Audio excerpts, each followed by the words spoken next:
Hey, Hey, what's going on? it's great. So my name is Samir Beck, and I'm going to talk about the papers that I've written and where I published it, how I published it, how much it took me. So this is the whole papers that I've written myself. It's named like this: Causal detection via the symplectic quandles. This is I'm the only author, and I wrote everything myself. Um, and basically it's around 21 pages with some of the diagrams. This is a diagram which I didn't draw myself. I cannot draw such diagrams. It was drawn by my friend Komilev, and this is the diagram which I borrowed from one person, and this is one that I made myself. So if you just take a look at like everything that I've done here, it may seem like too much, and a lot of things are just gibberish to you. And in fact, I adapted this paper. So everything it's not mine. I mean, it is mine. The whole paper is original, but the idea I borrowed it and I kind of expanded the previously held idea. It was done by the guy called Jane. Here it is. I use Jane, and he is currently a Princeton student, and he wrote already like similar idea one like paper. It was a little bit shorter than mine, and if you just go down, his conjecture was quite weak. He just said that there exists something which does something. Basically, his idea was like something of a brand new sort. It was very very new, but his conjecture wasn't as broad as like I have right now. So I further adapted upon his paper. This is why my paper looks so advanced, and you know it is so this is why like it looks so original and like very good. And in fact, what I did is that I adapted also his codes. These are like his uh, code that he did.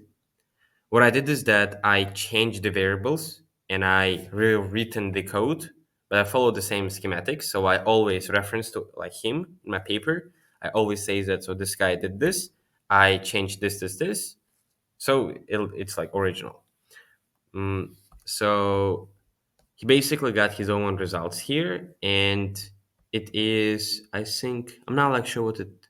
Okay, so it's like Hopflink Z5. Let me go to my paper and show you what I did. I did over Z3, like he did over certain thing called vector field Z5. I did over the vector field Z3. And this is why like, my conjecture was so broad.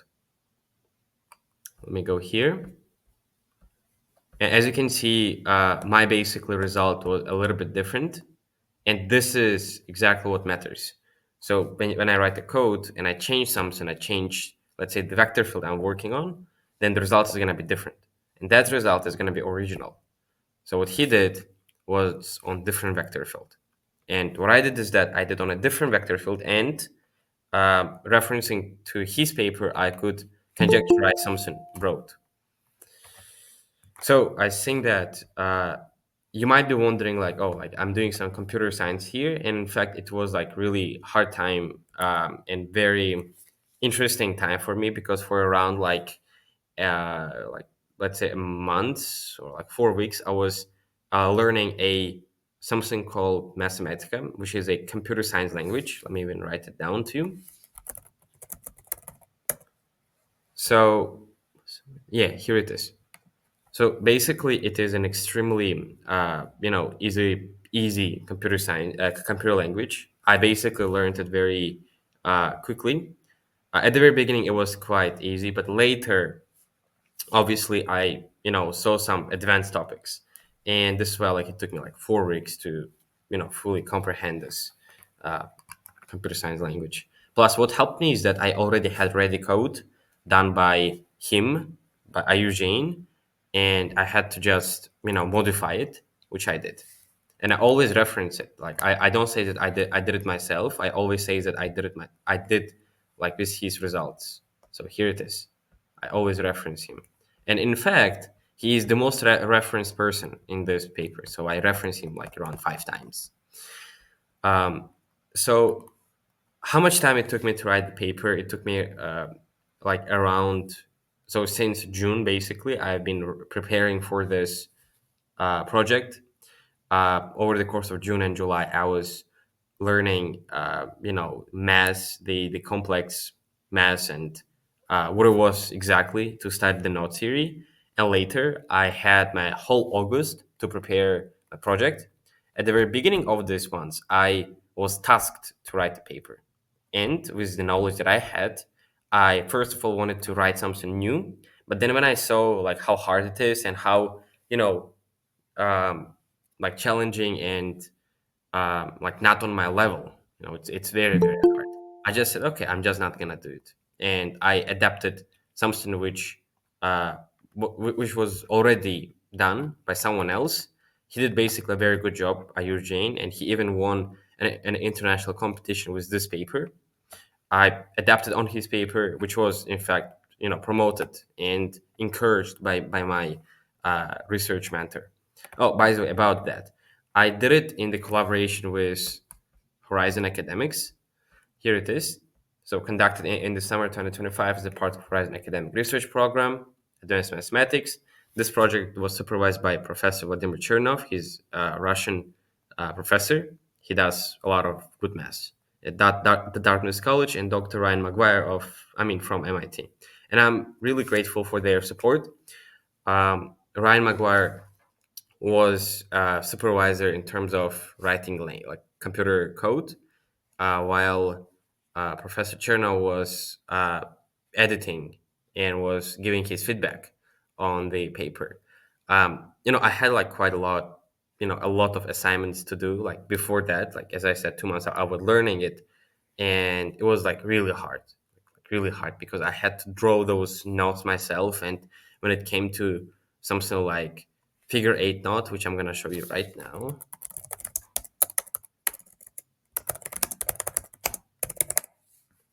So this is how it looks. Let me just show you. So this is how it looks. Basically, not able to show you exactly how it looks in the mess, but it's basically like quite hard to draw. Let's say this one. This is called a figure eight knot, and in mass, it's depicted a little bit differently, and it's very hard to draw it because you have to always keep in mind like where the upper crossing, or is it like going from the underneath. It's very hard to keep the track of that. Okay. Also, regarding where I published it, I mean, I didn't really publish it. I was allowed to put it on the preprint on the archive. Here it is. It's like archive, and you can always find me by this link. And it's also issued by the Cornell University, and it's very nice. Also, it's very popular website for a lot of people who are in the math or in this quantitative, world. I wanted to ask whether you can like hear me properly because someone said that I'm lagging. Is it true? Am I lagging like too much? Okay, so anyways, I'm gonna record it and know you're audible. Sure, then it's great. It's great. How you're able to put it on the preprint, it's basically when you get your paper, you submit it here, and then you have to have someone who can endorse you, meaning that who can say, okay, so this guy is a high schooler and I'm a professor, and at somewhere I can say that his paper is very good, so publish it. And this is how it works. So it's not peer reviewed, unfortunately. This is why like I'm applying to um, I'm submitting my paper to journal. I've already submitted to one very good journal, but let's see like what they're gonna what they're gonna say, since their results are gonna come out like very very late. It was pretty much it. In fact, I mean, I used, by the way, something called. Okay, I told you right that I use Mathematica, and in fact, it's a really useful computer language. You in fact should learn it if you're into physics or math, and it's so satisfying when you like write your first code, because it's very easy. Like in first 10 minutes, you're able to write a really good code, apart from just that hello world thing. It's like that good. And can I ask whether there are some guys who are going to be doing some physics, math in the future? You can just guys react somehow. Okay, that's great. And if you're like gonna, so if you're gonna go to abroad to study, let's say US, you'll basically use Mathematica quite a lot, like quite a lot. And apart from this, I had to go through conversion of my PDF to the LaTeX because I wrote it in my Google Docs. So I had to basically use LaTeX. So just 1 second.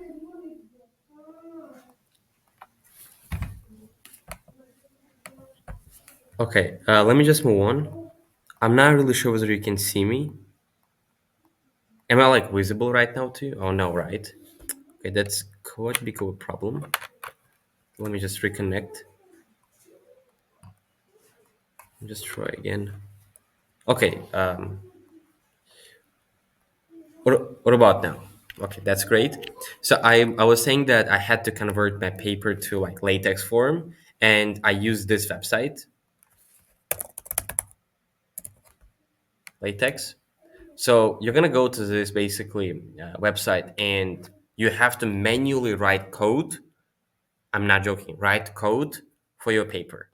Like you have to write in the code language that, oh, like it should, this letter should be bold, this letter should be like italic, and all this stuff. Like in the center, you have to do all that stuff. I'm so happy that it's so easy to like do all that stuff. So let me just show you how I did it. Let me just show you how I did it. Let me just show you how I did it. So here it is. Can you see it, guys? Can you see it? Okay, I really don't like that you did this. I'm gonna remove you. Okay. I told you that I'm like recording it and it's not really good thing to write these things. Okay. So basically here it is. Like this is it's like different by the way. Like I did it for the paper, and this is like how I had to write everything. And I'm not joking. And I'm not okay, I can keep you here if you promise to be a good boy. If you're not gonna write anything bad, because I'm recording it. Okay, so yeah, here it is. This is the code that I wrote.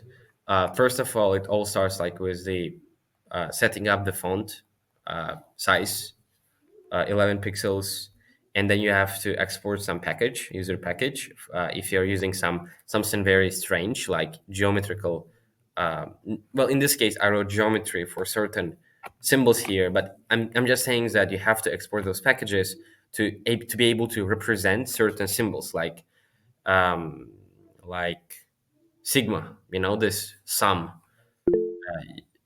you're basically not able to uh, just simply write sigma and get that sum sign, big sign.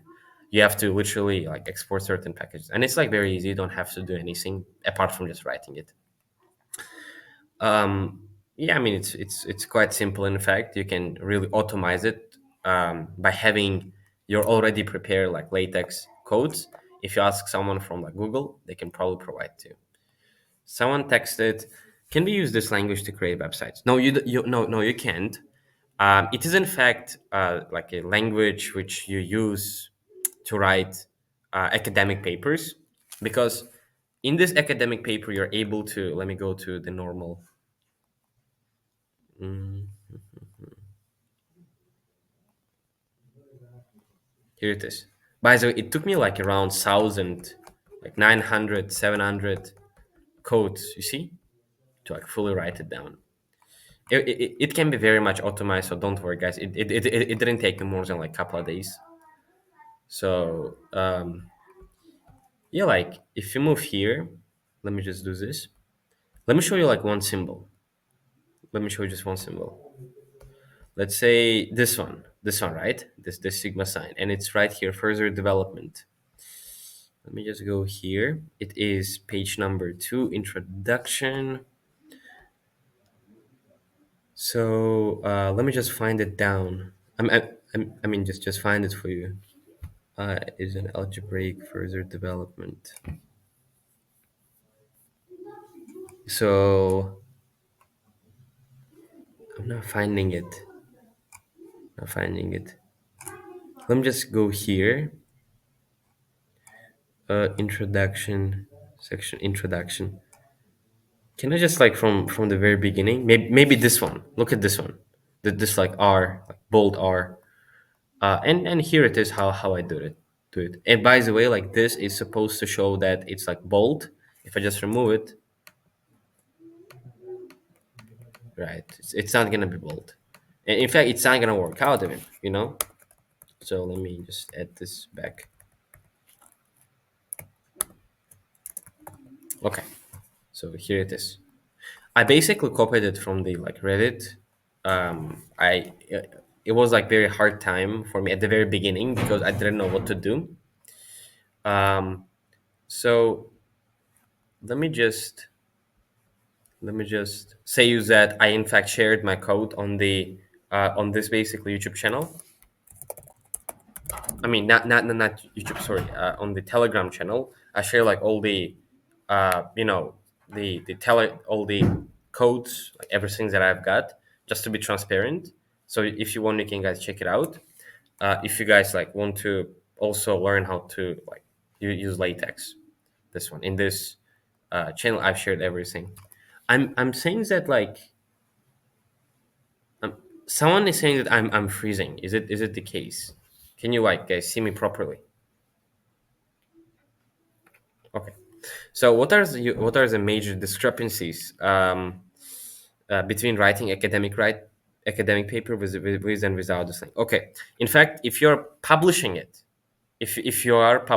you have to convert it because it's very easy for the what was it called, journals to easily change something if they don't like. They're easily able to do some stylistic stuff, like they're able to make it more appropriate for their journal, so you don't have to trouble, so you don't have to get into trouble. And it's like it looks also very professional. If you don't do it, you use like Google Docs, it's gonna look very unprofessional. But if you're just doing it for like the sake of doing it, or just for the something which is like you know like project submission, then it's okay. Like you can just not use it. But if you learn how to use it, it's gonna be plus one to your portfolio.